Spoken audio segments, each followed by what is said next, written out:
Good afternoon, everybody. Pigskin Pete here. Happy Tuesday to everybody. And I want to welcome everybody to the first episode of Behind the Camera with Pigskin Pete. And the point of this series here that I'm doing is to get to know some sports YouTubers a little bit more intimately and not just talk about football. Maybe you can learn something about them that you didn't already know, and maybe I'll learn something too.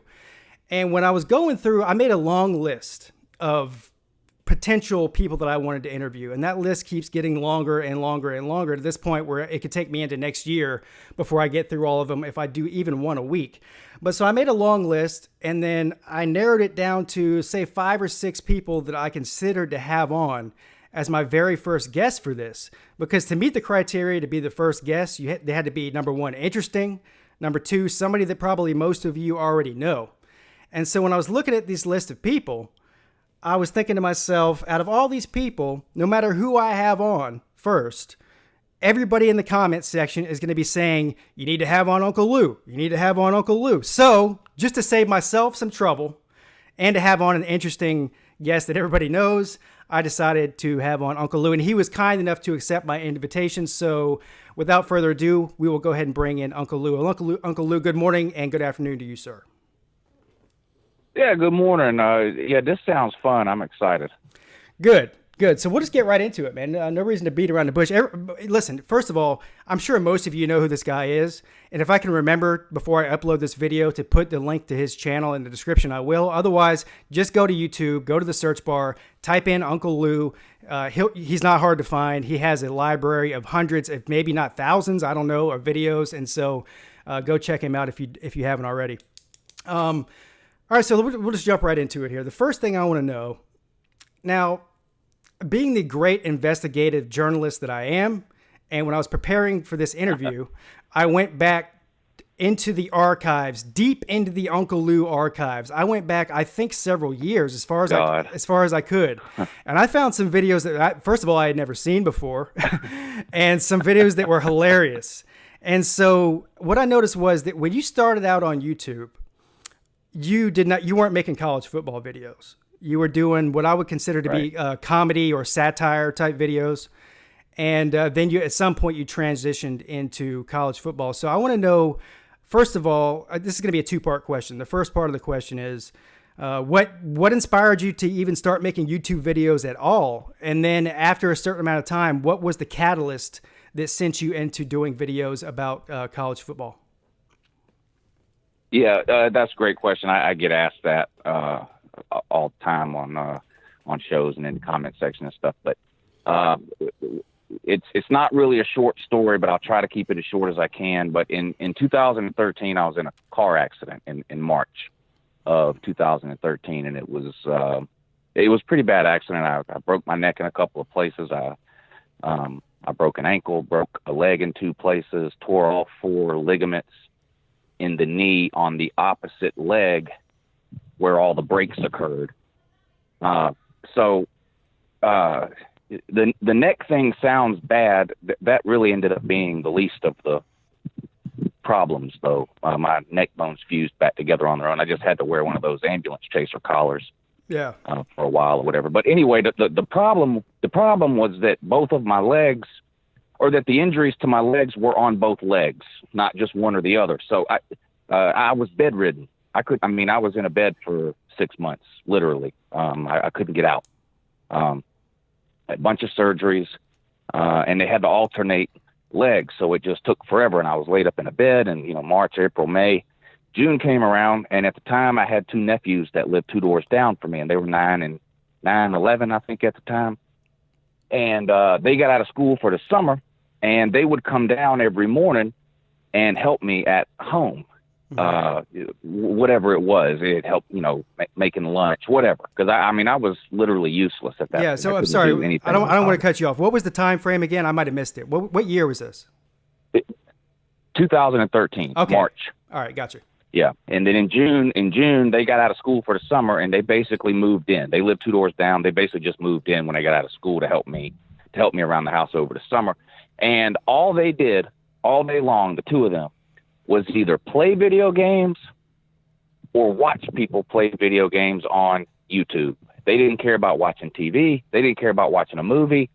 Literally all they did was play a video game or watch it on YouTube. Now, up to that point, and I've heard you say this too, up to that point, the only thing I had ever used YouTube for was a how-to guide. Yeah, that's it. How to fix a lawnmower. If my I remember my disposal, the food disposal went out in my sink one time.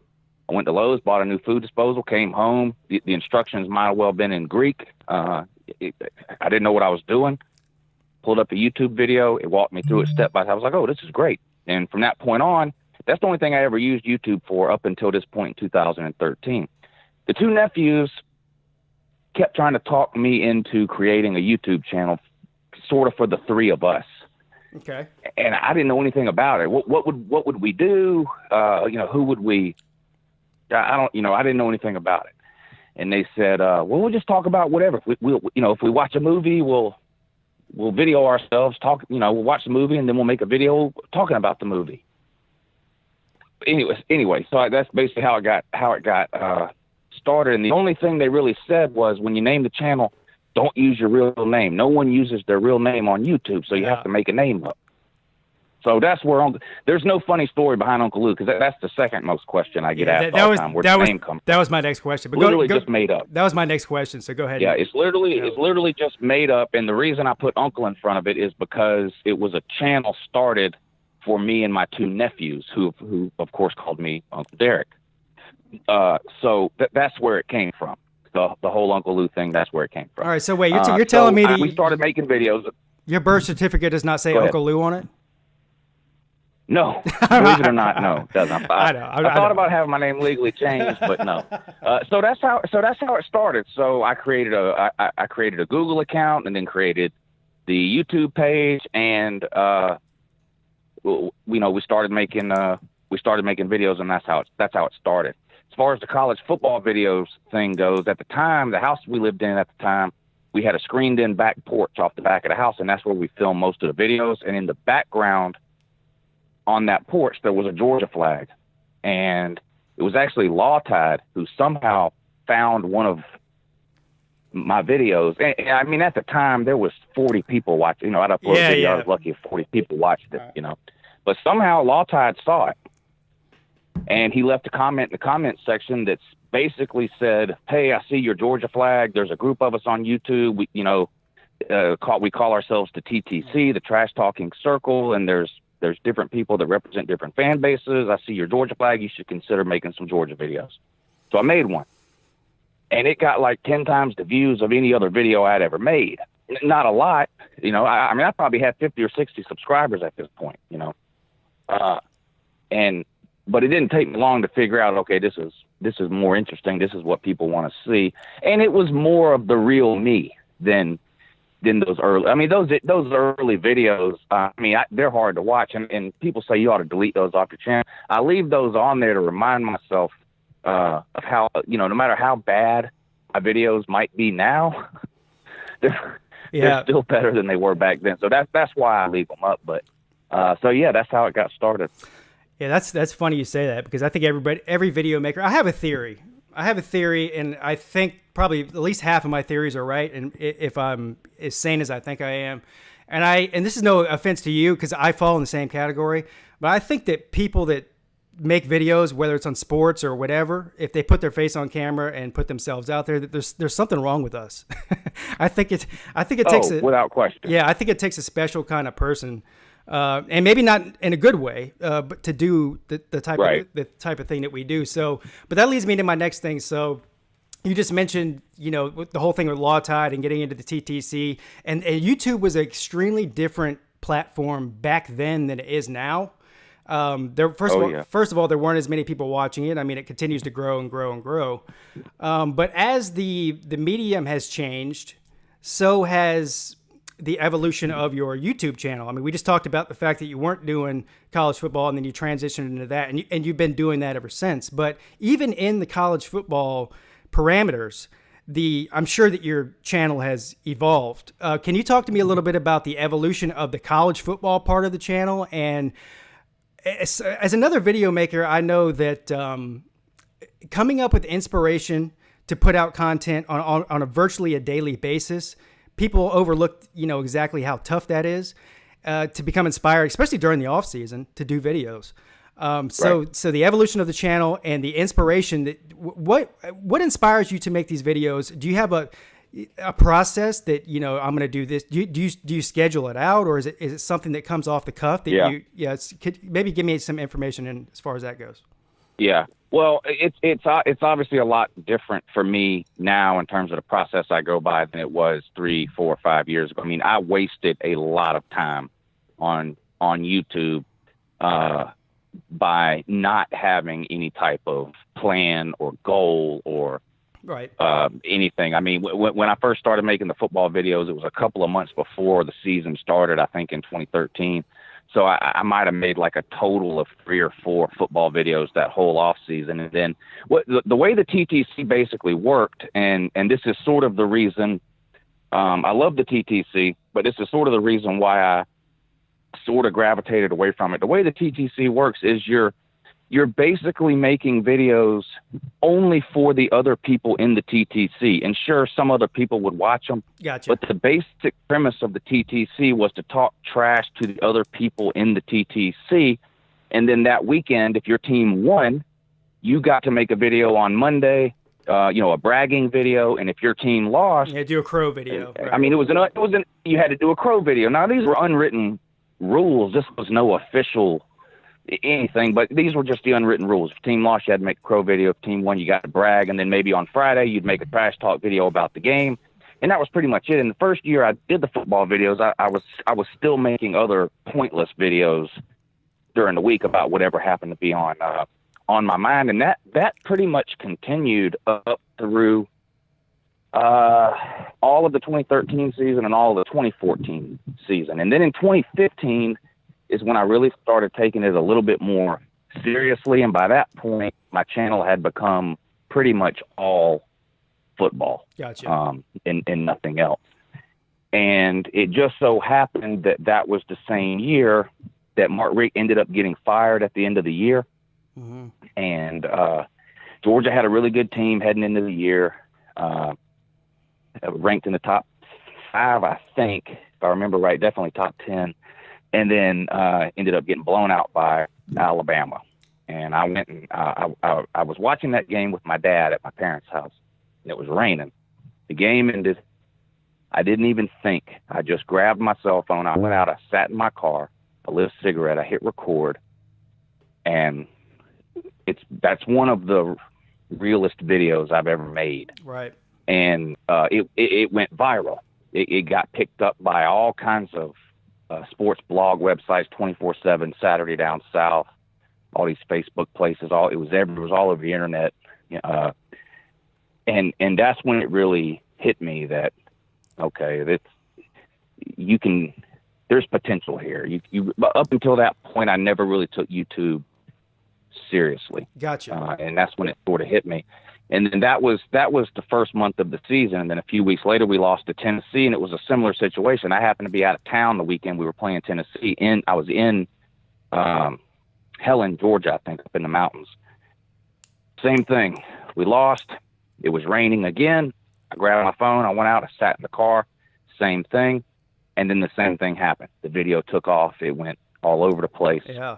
And then fast forward another 3 or 4 weeks in that same season, Florida game, we got blown out, and that was the famous Fire Mark Richt video that I made. So those 3 videos that I did in 2015 at the time had 100 times more views each than any other video I had ever made. Yeah. And that sort of elevated me from wherever I was at to being more well-known. And that's when I made the decision to really start putting some thought, some time, and some effort into YouTube and making the videos on a more consistent basis and trying to do it year round. Yeah, that's interesting. And I'm glad you said that. And this isn't something I planned on talking about, but since you brought me down this road, it's interesting that you said that, because as somebody I've only been on YouTube for not even 2 years now. And obviously I'm a Clemson fan, and Clemson's been at the top of the college football world during that time. And so a lot of the comments I get from people, and even other YouTubers have said this to me, is that you're really lucky that you came on YouTube at a time when Clemson was great. And I'm sitting here looking at it like, I don't know if that's good. I mean, it's great for me as a fan. I don't know how good that is for me as a YouTuber, though.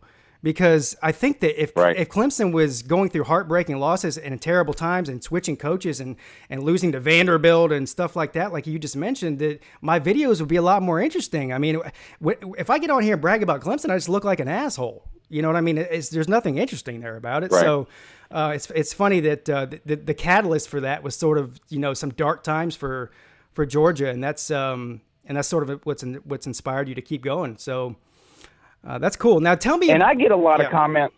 I get a lot of comments from people over the last 2 years who are new to my channel, and they'll make the same comment to me. Oh, this guy's on here running his mouth, but you didn't see him. Notice you didn't see him in 2014 and 2015. Well, you didn't see me because you weren't looking. Like you just found me now. But believe me, I have been on YouTube after every single Georgia game, win or lose, since 2013. Yeah. And there was a lot of, I was on there when we lost to Vanderbilt at home on homecoming. I was on there when we beat Nicholls State by 1 point at home. I was on there. I was on there when we lost to Tennessee on the Hail Mary. I was on there every time we got blown out by Florida. So, right. A lot of these people find me now and they're like, oh, yeah, this guy runs his mouth because Georgia's winning. I know I've been doing this the entire time. Yeah. But you're right. It's weird in terms of from a purely YouTube perspective. It's better if your team loses 2 or 3 games a year. Definitely. And people are waiting for Clemson to lose. And it's weird. Yeah. People misery loves company, and especially in a world that is sort of defined by trash talking like college football is, people can't wait for you to lose. It doesn't, whether you're a Clemson fan, an Alabama fan, a Georgia fan, whatever, you're always going to get, people are going to come running straight to your channel every time you lose. Yeah, well, I guess that's the way it is. That's the silver lining, because I believe Clemson's going to lose a game next year. So, once that happens, I'll have a video ready to upload for it. All right. So let me ask you about this, because this is something that's unique. In my opinion, this is something that's unique to you, because, listen, every college football video maker makes prediction videos and maybe some funny videos and some trash talking videos, and that's just sort of the run of the mill thing, and that everybody does. But you have developed a series of characters. I don't know, how many characters do you have at this point? 5 or 6? I don't even know. Florida, Bama, Tennessee, right. Miami, Georgia Tech, Auburn. So 6. All right, so 6. So tell me how this came about. Now, I'm going to just go ahead and tell you up front, because I think everybody has their favorite character. I think they're all funny, first of all, but everyone has their favorite. And for me, it's Natty Back Steve. Because I think that out of all the characters you have, some of them are over the top, right? I don't think that Natty Back Steve is that over the top. I think that everybody, at least if you grew up in the Southeast, knows a guy or has met a guy exactly like Natty Back Steve. So he's almost a real guy, but he's a made up guy, but he's almost a real, because I know I've met plenty of people like that, and the whole backstory with the fireworks stand and drinking the cheap beer and the way he talks is hilarious to me. But so who was the first? Yeah. Who was the first character, and how? How'd you come up with that idea? What made you go off the rails and develop these characters? Well, I had the idea. It was when Tennessee was struggling through some of the Butch Jones years, and I had the idea of sort of doing, and I can't remember the guy's name. Oh, you might know him on YouTube. I think his name is Scooter Magruder, who does This Is How Bama Fans Watched Whatever. Yeah, he's funny. Yeah. I had an idea sort of like that, where I was gonna play a Tennessee fan as every game. This was at the end of a season, obviously, and I was going to go back and show the emotion of a Tennessee fan from week to week. They beat Georgia Tech in a wild overtime game. Oh, we're going 15-0, that kind of thing. And I was going to run through the whole season of the ups and downs. And I was like, I got to do something to make myself not look exactly like me. I got to do something different so that it's obvious. Okay, this is a Tennessee fan type thing. Yeah. And I had an old Halloween mask, that old man mask. I still use it today for the Tennessee fan. So I put it on. And that was I didn't like pick that mask out because I thought it looked like a Tennessee guy or anything. I just happened to have that mask laying around, and I just needed something to differentiate the Tennessee fan from Uncle Lou. So I put the mask on. People liked the video, and someone messaged me on Facebook and said, "Hey, I'm a huge Tennessee fan, been watching your channel forever, blah, blah, blah. I've got a bunch of old Tennessee jerseys. I'd love to send you one. And next time, if you ever do another Tennessee fan video, you can you'll have a Tennessee jersey to wear." So that's how it started. So he sent me the jersey. I then had the mask, the pink straw. I think my daughter had it from one, where she had got some kind of souvenir cup with of a slushie or something somewhere and had the pink straw, and that's where that came from. Yeah. So, but that's how it started, and everybody really liked it. And of course, as soon as something like that gets popular, you get, do an Auburn one, do a Florida one, do a South Carolina one, do an Alabama one, do an Auburn one. I know. And so I try to add one a year. And it's funny how, a little thing like that, like you just throw on a Halloween mask and then somebody sent you a jersey, and before you know it, you've got 6 characters, and that's probably some of your viewers' favorite videos is those characters. Yeah. And I can just imagine. Look, I don't know because I haven't done that, but I can just imagine the preparation that goes into doing those videos is probably excruciating. Some of those videos take hours and hours and hours to make, especially the ones where I'm in the scene at the same time that the character is, because I have to film all of that twice. Yeah. I have to film it once as the Tennessee fan, and then I can't move the camera. The camera has to stay recording. So I'll come out and do the General Valtard part, and really I'm just yelling at no one because there's no one really there. And then I take the Tennessee stuff off, put the regular Uncle Lou stuff off, and I go and stand on the other side of the scene, and then I have to yell like I'm reacting to nobody. Yeah, yeah. And then I have to line it up in post-production and editing and all that. It's a ton of work to do those videos, but they're a lot of fun. And you look like a maniac when you're doing it too, because you're yelling at nobody. I had a video one time where I called the cable company to try to get them to give me a channel that they could offer me where I could watch South Carolina win football games. And I'm sitting there on the cell phone talking to nobody. And my oldest son walks in and he's like, "What are you doing?" I'm like, just get out of here.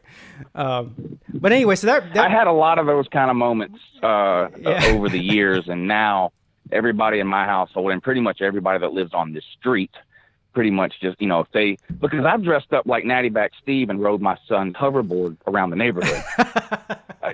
So I've got those Daisy Duke shorts on, pulled up all the way to my crotch, Crocs with socks on, a T-shirt with cut off sleeves, the American flag bandana and mullet, and I'm hoverboarding around the. So I used to get a lot of questions where people would, "What is he yelling at?" My neighbor one time called my father-in-law and told him that he thought I was being verbally abusive to his daughter. He said he hears me yelling all the time, and my father-in-law laughed and had to explain to him what I was doing. So I used to get a lot of that kind of stuff where people would just sort of walk in and be like, "The hell is he doing?" But now everybody just sort of knows. That's funny. That's a perfect segue into my next question too. So I think every video maker out there, they start making videos and probably, outside of maybe if you're married like you are, maybe your wife knows you're doing it, or maybe your kids know you're doing it, but really you don't go out saying, "Hey, I started the YouTube channel yesterday. Everybody go subscribe to me," because they know you in real life, And so right. I always find it interesting, how do people react to you, like in your family, extended family, immediate family, or friends of yours, or acquaintances that you only talk to every once in a while? Like, isn't it? Do you think it's weird when they find out you have a YouTube channel and the reaction that they give you? People that actually know you outside of YouTube. Because I told my sister. My sister, she lives on the West Coast, but she came in to town a few months ago, and she came and stayed with us for a couple days. And I told her about the YouTube channel. And she was laughing at me, and I told her, I said, and this is probably a bad analogy, but I said, you know what, telling your friends or your family members that you have a YouTube channel is almost like coming out of the closet and telling them you're gay. It's like a weird thing to do. Yeah. Because they're, your friends, and they've known you for 20 years, and they go watch a YouTube channel. I actually had one friend tell me, he's like, "Yeah, I saw your YouTube channel, man." And he's like, "To be honest, I thought it was going to be terrible, but it wasn't." And that was his way of complimenting me. Yeah. And I'm like, yeah, okay. So have you had any weird situations like that with your family members as far as your YouTube channel goes? Yeah. I mean, in the beginning, I mean, I guess sort of like you, it's not like I called everybody up and said, hey, just letting you know I'm going to be starting a YouTube channel. Right. I just started making videos, and I don't remember, like the first few videos I made, I think I just put them on YouTube and that was it. But at some point, and it didn't take long, so I don't know if it was a month, 2 months, whatever, I started posting them on my personal Facebook page. And so that's how most people that really knew me found out I had a YouTube channel. Now, a lot of people don't like to click links on Facebook, so it's not like, you know, everybody on my Facebook page suddenly found out I had a YouTube channel, because a lot of people would see it was a YouTube link and never even clicked on it. But a lot of people would click on it and then, you know, they'd message me or they'd leave a comment down below like, you know, what did I just watch? Like, what is this? Yeah, or what kind of? So the word kind of got out slowly in the beginning. Yeah. You ever had any weird reaction from a family member, like, you know, I don't know, maybe you haven't. I mean, like some sort of weird reaction, like, I don't know, like making you feel weird about it? Not really. Like, I mean, it happens. In the beginning, it was rare that I would run into somebody and they would even know. Now everyone knows. I mean, it's impossible for me to hide it now. Too many things have happened. Yeah. I mean, I was on I was on Netflix. I've been on Sports Center and College Game Day. People just sort of have figured it out by now. But so I think what happens is if people don't like what I do that know me in real life, I think they just don't bring it up. Yeah. Yeah, I thought I've never had someone come up and go like, I can't believe, you know, like an aunt or a cousin. No, you know, no one's ever said, you know, I can't believe what you do. It's so embarrassing. No, you know, no one's ever said that. In fact, it's been kind of the opposite. Like I have had family members call me and say, you know, oh my God, I was in the dentist today and in the waiting room, and the person next to me was watching an Uncle Lou video. And, oh, that's cool. You know, I told them you were my cousin or whatever. Right. My mom was a nurse, and my mom would walk into the hospital room all the time, and there'd be people laying there watching Uncle Lou on their cell phone. And I had to tell my mom, I was like, don't just automatically tell them you're my mom. Yeah. Feel it out first, because not everybody who watches Uncle Lou is a fan. They might not want to. You might not want them to know that you're my mom or whatever. But that's I mean, exactly it's been right. mostly positive. No one has ever come up to me personally and said anything negative. All right. Yeah. Well, that's good. So let me ask you this, because I try to relate everything to myself, just because I'm a video maker too. I haven't been doing it near as long as you or anything like that. I certainly don't consider myself to be as good as you are as far as just the whole presentation and editing. And you put a lot more time into it than I have. But anyway, everybody remembers their first video that they ever uploaded. At least I do. Do you remember your first video you ever uploaded? Yeah. And what was it about? And how bad was it? Yeah, it was really bad. I told you how the channel got started, and my nephews did nothing but watch YouTube. But one of the channels that they watched was this kid on YouTube who called himself Mean Bean. And they used to watch this kid all the time. And I almost feel bad about it now. It's pretty obvious the kid was challenged in some way. Right. Not the joking way that we use in trash talking or whatever, but like in real life. You know, I mean, he wasn't drooling all over himself or anything like that. But if you watched enough of his videos, it was obvious to tell it wasn't all there. But anyway, before I ever made any videos, and all I had was the YouTube name that I'd made with my nephews, we started commenting on his videos, and he'd comment back to us and stuff like that. And anyway, in one of his videos, he mentioned me by name, and he wanted me to make a video for him. So that was the first video I ever made. I think it was called Message to Mean Bean or something. And I don't even remember what I said in the video or something like that. And then there was another one right after that. A second video was also to Mean Bean. He wanted me to make a video giving him video ideas. And so it's like I'm sitting on the couch in my living room, and I'm like, I think it would be cool if you made a video of yourself eating a ham sandwich. I mean, it's so bad. Right. It's so bad, but it's still on my channel if anybody wants to go watch it. But I'm warning you, it's really bad. Well, I didn't mean to send people to watch that video, but yeah, that's a good segue into this. Do you have because I know you made so many of them. Do you have a favorite video that you ever uploaded, or maybe one that you really regretted that you uploaded? I know I have at least one of both, but do you have any of those? I have a lot of videos that I've made that a lot of my favorite videos have been made during the off season. I have more time, I think, to put thought into what I want to do in the videos in the off season. So like that, the year at Georgia Tech, you can do that video where, I remember that. You know, I showed a Challenger blowing up and all that. That was done during the off season. That's one of my favorite videos ever. Hardly anyone has seen it. Right. Because I uploaded it in like June or July or something. I think I've re-uploaded it once or twice during the season or something, but like I really like that video. I like the Hokey Pokey video I did from last year about Georgia's quarterbacks swapping in and out in the middle of the series and all that. That one was good. I honestly don't really have. I mean, there are videos I've made that are bad, but I don't really have any that I regret making. I've never deleted a video. Mm-hmm. I feel like if I put it out there for people to see, I'm going to leave it. It doesn't mean I'm proud. I'm not proud of every video I've made, but every video I've made has helped me get to the point I'm at now. So I've never done anything on video where, like, as soon as it ended, I was like, oh my God, I need to delete that or anything. You know, I've made some mistakes. I've crossed the line a few times. When we played Ole Miss a couple of years ago and I did the trash talking video, I spent most of the video just trashing the state of Mississippi in general. And I think that's okay to do, but I think I took it a little bit too far in that Ole Miss video. It was too much of that and hardly anything about football. And then on top of that, we got beat by 30 points or whatever it was. But even if we'd have won that game, I feel like if I didn't cross the line in that video, I walked right up to it.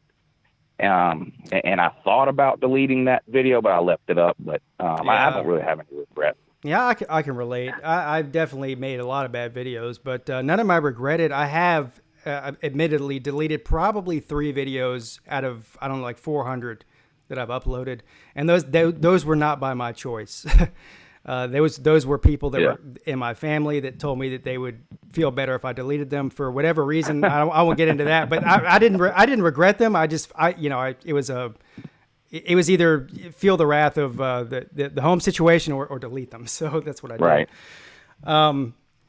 So since you've been on YouTube since I think you said 2013 since your car accident, right? We're going on 6 years here.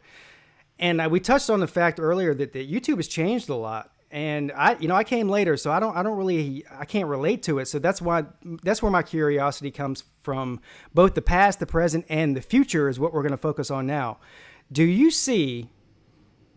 You've seen how YouTube's evolved. Do you see a change in YouTube in the future, and do you possibly see maybe another medium that competes with YouTube? Now, I know there's Twitch out there that does live streaming, but that's mostly for gamers, right? And they've tried to branch out with some sports live streamers, people that live stream sports events, and I don't think that they're quite set up for that type of audience yet. But I have a feeling that at some point there's going to be another company that comes out there and competes with YouTube and maybe offers more to both the video makers and maybe more to the viewers and some different type of content and different ways that they display it and advertise it and all that sort of thing. Do you see a big change coming in this community in the next couple of years?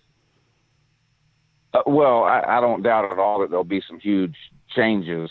As far as somebody to compete with them, I just think one of the issues is that by the time YouTube was profitable, it was so big that anyone else looking around going, I need to get in on that, it's almost impossible for anybody to compete. I mean, Google, they're such a big company. I just don't know if anybody else is. Now, I wish they would. Competition is good. It would drive, I think it would drive revenue up for video makers. Definitely. Because there is no competition for YouTube, and I don't want to, get into a thing where boring everybody that's listening by complaining about all the things YouTube does and doesn't do for its video makers. But, obviously, they have to make money, and they provide a lot of they provide the platform for us. So obviously they deserve some money, but some of the things they do just aren't right, in my opinion. And I would love some competition, but I don't, I can't see that happening anytime soon. Yeah, I'm sort of thinking there'll be somebody that comes along like Twitch, but Twitch doesn't have the same platform. It's just live streaming, and it's just now Facebook has recently. Yeah. Facebook will pay you now. They're sort of in the baby phases of that. I don't know how much time you spend on Facebook, but if you watch videos on Facebook now, there's ads on almost all videos. And I actually was contacted by Facebook about a year ago and offered an opportunity to get in on them testing this kind of thing. Right. And I just decided not to do it for a couple of different reasons.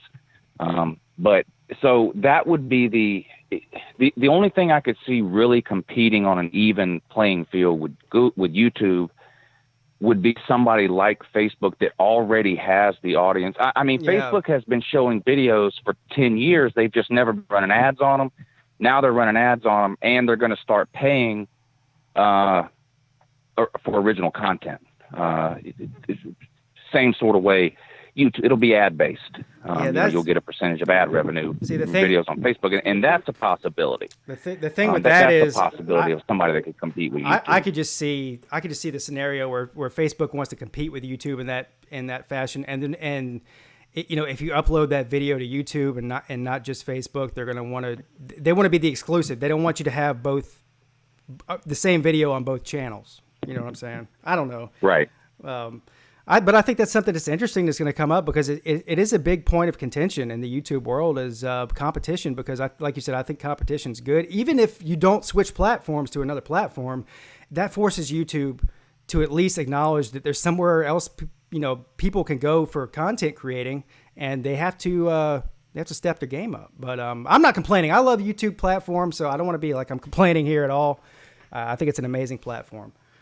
But me too. Yeah, of course. Yeah. So, sticking with that theme, so this live show thing that was something that became prevalent right along the time that I came on YouTube, and before that, there were live shows on YouTube. I don't even know, were they available, or was that just not a big thing?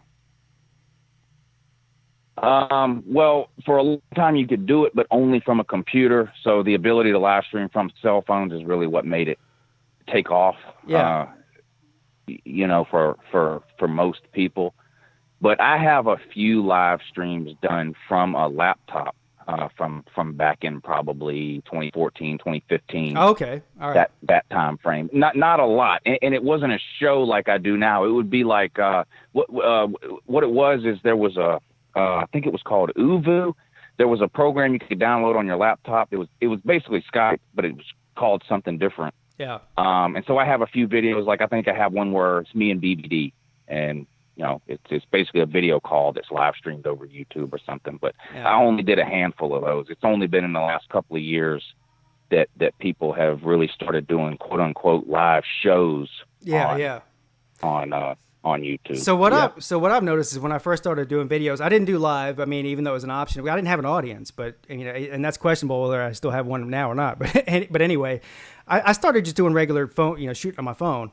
And then when I got to a point where I had enough people watching to make it even worth it, I would start going live on my phone. But what I noticed was, a lot of video makers, they either do live shows exclusively or they do recorded videos exclusively. All right, they may cross over a little bit. But people like me, I mean, I'm 50-50. I don't have a preference. I think that I try to give the viewers an expansion of the content, whether it's live or recorded.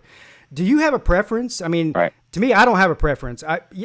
My preference is doing what we're doing right now. I love interviewing people, whether it's about college football or about YouTube channels or about whatever. I like asking questions and getting into the head of somebody else.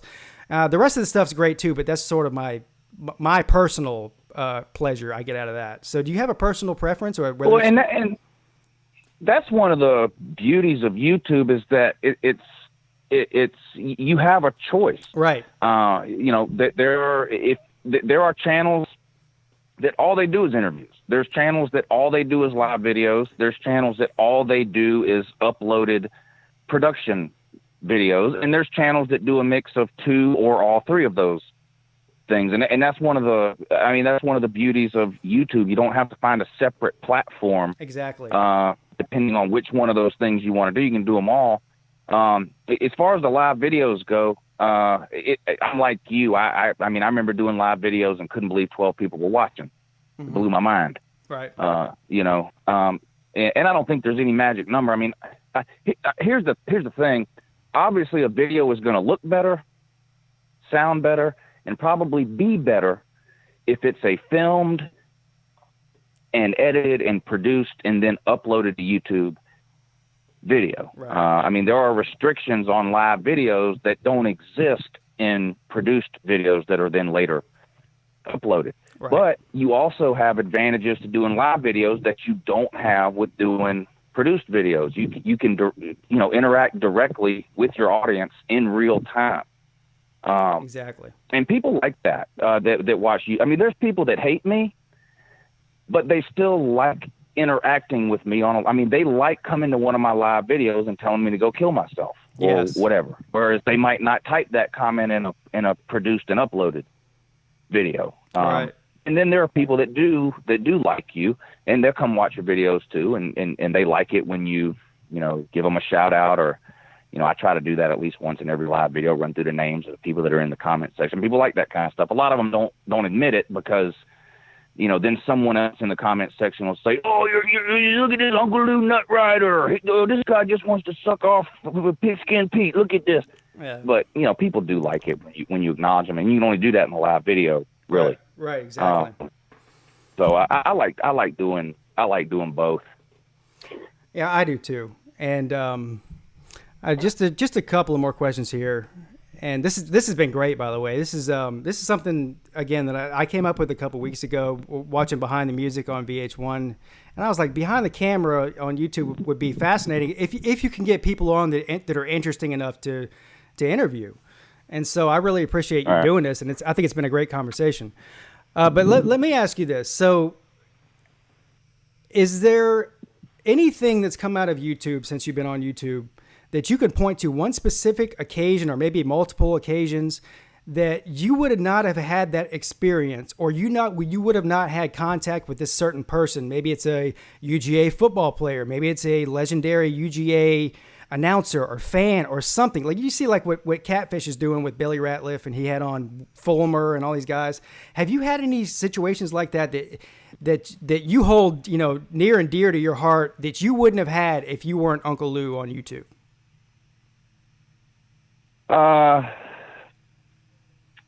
Well, I've being on Netflix, obviously that never would have happened without YouTube. Right. That, I guess that was kind of cool. And then, I don't know if I can think of any other like specific, people ask me all the time about having players on, and I even get emails like, "Hey, I went to high school with such and such, and it'll be a current player." It doesn't even have to be. I'm pretty sure I can get him on you. It doesn't even have to be a player or somebody well known. Just an experience that you've had in general that wouldn't have happened if you weren't on YouTube. That's cool to you. Outside of the Netflix thing, I really can't think of anything. Okay. Well, that's an honest answer. There's nothing wrong with that. I was just curious, I don't know. I could tell you. There's things. There's lots of negatives that come from being on. Well, yeah. People think it's all positives. No. I'm not. I guess I'm not really sure what. I get recognized everywhere I go, and that wouldn't happen if it weren't for YouTube. But that's not something that's happened to me that I think is some amazing. Yeah, no, maybe not amazing. Maybe I'm misrepresenting my question. Like, I'll give you an example for me, and I haven't, nobody famous knows me. I'm not even going in there. Nobody recognizes me when I go anywhere. But I could say that like going to the Clemson game with Bobby Durkins and Prince 6'1" and those guys, that's something that never would have happened if I wasn't on YouTube. And that was a great time that I had. So even something small like that, like just an interaction with somebody that made you feel good or that you had a great time that you wouldn't have had. That's where I was going with that. Well, every Georgia game I go to now, even the spring games, I'll announce it all over the place, and people will invite me, come here, come there, come to this tailgate, and were it not for YouTube, I would never even know those people. Right, exactly. So I guess that's what I was going at. All right, man. Yeah, I get a lot of that. I mean, on the way to the cruise last week, we were driving to Mobile, and you have to go through Auburn to get to Mobile, and I wasn't even really planning on it, but I saw the sign, get off here for Auburn. I said, I'm going to get off right here and do a video real quick. So I got off the interstate, found Toomer's Corner, and I'm out there filming a video or whatever. I get done, put the phone in my pocket. I walked a block and a half or whatever back to get in the car. I go to open up the car door to get in, and this car starts beeping the horn. I turn around, there's a car full of guys. They rolled the window down. And I'm like, oh, my God. You know what would have been great is if you started toilet paper in that tree in the middle of the day when nothing's going on, and people are like, what are you doing? And you're like, hey, we just won the Special Olympics, man. I'm rolling Toomer's Corner. Hey, but that reminds. Hey, last thing before we get off here. I'm glad you mentioned the cruise because I wanted to bring that up. I know you just got home from the cruise, and I called your show like a couple of days before you went on the cruise, and just some behind the scenes. While we're doing behind the camera, I'll give you some behind the scenes on my end of that phone call. So I'm on the phone with you, talking to you about you were asking about the cruise, and I was giving you, being the pessimist that I am, giving you all the terrible things that I didn't like about the cruise.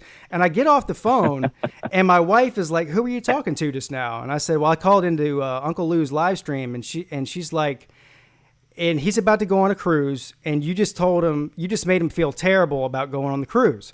And she called, basically was telling me I was an asshole. And so then, for the next few hours, I was sitting there like, you know what? I am an asshole. I'm just, that's just me. I'm just a pessimistic guy. Like I could have gone in there and told you the things I liked about it, but I told you all the things I hated about it. And then I felt terrible afterwards. I was like, I hope I didn't ruin this guy's trip, So let me tell you, have you ever, I'm sure you've had an experience like this. Has there ever been something that you had huge expectations for, and then you do it, whether it's a movie or a vacation or whatever, and then you see the movie or you do whatever it is, and it's just a total disappointment? Yes. The cruise was the exact opposite. Perfect. My expectations for this cruise could not have been any lower. You're welcome. And I had a great time. You're welcome. I set the bar so low that you had no choice but to have a good time. Yeah. There you go. Yeah. Yeah. And it wasn't just you. I've never had anything going on a cruise. When this thing came up over a year ago, I said I'm not going. In fact, my mom was supposed to go. It was going to be my mom, right, Mrs. Lou, and the two kids were going to go. And then, of course, my mom passed away in December, so we had that ticket. And I said, well, I guess I'll just go. So that's the only reason I even went. I had no interest in it at all. I didn't want to be on a boat where I couldn't see land. Right. I had no interest in. My expectations could not have been any lower, and it turns out we had a great time. I mean, yeah, the pool was way too small. Yeah, I know. That's the point where most times I didn't even want to walk over there and get in it. I mean, you were lucky if you could sit on the edge and dip your feet in. Yeah. So yeah, that sucks. But in general, we had a pretty good time. The food was good. The kids had a great time. Yeah. The weather was great. The water wasn't rough. So this was one of those circumstances where my expectations were so low that the experience exceeded what I thought it would be. So it turned out good. And that's why I felt bad, because you know what? When I look back on it, there's a lot of great times I had on the cruise, but I didn't tell you about any of those. I just told you about all the terrible things. And it made me. Yeah, and for those of you listening, he's not making that up, because a couple of days later, I had a text message on my phone from you, sir, basically apologizing. Yes. For calling into the show and raining on my cruise parade. That is true. You can thank Mrs. Peete for that, because she just made me feel like complete dog shit for doing that. So. Okay. All right, man. Hey, listen, this has been amazing and fantastic, as you are, and I couldn't thank you enough for being the first guest on. I can't think of a better first guest to have on, quite honestly. And so I hope everybody enjoyed this. I know I did. And good morning and good afternoon to you for that, sir. Yeah, I was glad to come on, and I'm looking forward to see who else you have on too. So I think this is a good idea. This will be exciting to watch. Thanks. That means a lot coming for you. I do have a very big guest scheduled for next week, so hopefully it comes through. I think it will. Thank you. Okay, great. All right, man. Can't wait. Thanks, Uncle Lou. All right, talk to you later. All right. Bye. Bye-bye. Well, there you have it, folks. That's the legendary Uncle Lou. If you don't know who he is, go just search him on YouTube. I'm sure most of you know who he is. I couldn't think of a better guest to have on for the first one than that, and I hope my aim here was I'm sure I asked him some things that a lot of you already knew, like the origin of his channel, and that Law Tide it was the one that suggested that he gets into college football videos and all that sort of thing. I hope I asked a couple of questions in there that maybe gave you an insight into him that maybe you didn't know. Like the family member reactions and the origin of the characters and maybe his favorite video ever and all that sort of thing. So anyway, this is something I'm looking forward to doing week in, week out. And it's going to be great. Next week, I have a very, very big guest, or maybe even guests with an S, plural. We'll see. I'm looking forward to it. Thank you all for stopping in. You all been amazing and fantastic. And I'll see you very, very soon. Pigskin Pete checking